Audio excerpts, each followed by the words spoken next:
afraid. Remember that. Don't let anybody tell you, hindi, huwag ka matakot, don't be afraid, just go.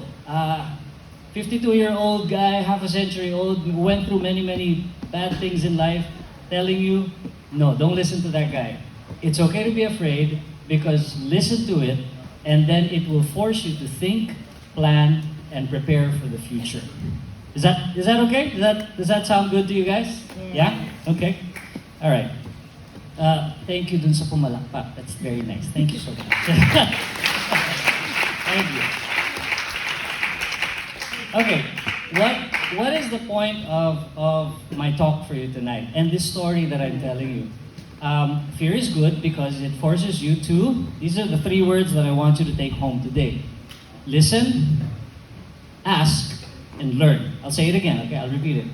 To listen, because you're afraid, you're worried, it forces you to listen, to ask, and to learn. If you're gonna take notes, the smart people here will take out their phones and take notes para maalala nila yan. Malalaman natin ngayon sino yung smart people dito.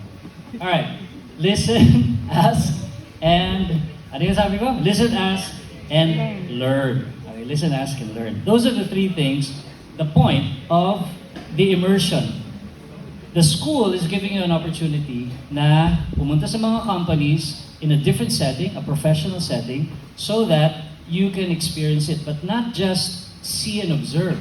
You're there so that you can learn. This is an education thing. So, when you get there, those are the 3 things that you have to do. You have to listen to these people, you have to ask your questions, and you have to learn from them para you don't have to go through what I went through, na hindi kayo mahirapan. Because life can be tough.